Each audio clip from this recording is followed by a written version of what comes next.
तर पंढरपूरमध्ये विठ्ठल मंदिरात हिंदीत पूजा घातल्याचा दावा करण्यात आलेला आहे। 30 ते 35 कुटुंब मराठी असताना एका कुटुंबासाठी हिंदीत पूजा घातली। राहुल सातपुते नावाच्या व्यक्तीकडून ट्विट करत असा दावा करण्यात आला। राहुल सातपुतेंनी आता पंढरपूर मंदिर समितीकडे या संदर्भात तक्रार केलेली आहे। यापुढे मंदिरात मराठीतूनच पूजा घातली जाणार असं मंदिर समितीने म्हटलं।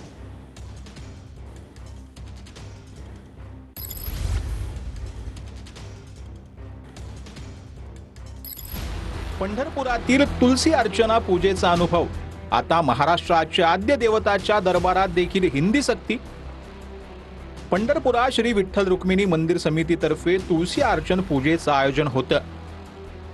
माझ्या कुटुंबानं त्यात सहभाग घेतलेला। समितीच्या तुकाराम भवनामध्ये साधारण 30 ते 35 कुटुंब पूजेसाठी जमली होती। समितीतर्फे एक गुरुजी स्टेजवर बसून सर्वांना सूचनांच्या माध्यमातून पूजा घडवत होते। सुरुवातीला सूचना मराठीत दिल्या, तेवढ्यात या 30-35 कुटुंबापैकी एक कुटुंब म्हणालं की त्यांना मराठी कळत नाहीये, म्हणून पूजा हिंदीत घ्यावी। गुरुजींनी लगेच हसत हसत होकार देऊन संपूर्ण पूजा हिंदीत सुरू केली। आपण महाराष्ट्रात आहोत, आमच्या कुटुंबाला हिंदी कळत नाही, महाराष्ट्राची राज्यभाषा मराठी आहे, त्यामुळे कृपा मराठी भाषेत सूचना द्या। पण त्यावर गुरुजी माझ्यावर चिडले। माईकवरूनच म्हणाले, या माणसाचा काही विषय आहे? सिक्युरिटी आणि समितीवाले इकडे या आणि या माणसाशी बोला, त्याशिवाय पुढे पूजा सुरू करता येणार नाही, असं म्हणून त्यांनी माईक बंद केला।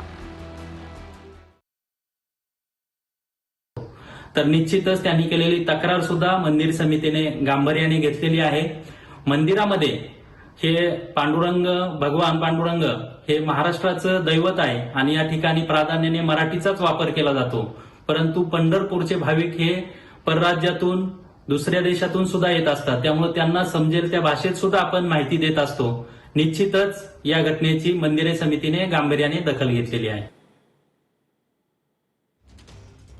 तर यापुढे मंदिरामध्ये मराठीतूनच पूजा घातली जाणार असं मंदिर समितीकडून सांगण्यात आले। पंढरपूरच्या विठ्ठल मंदिरात हिंदीतून पूजा घातल्यानं जो आहे तो दावा करण्यात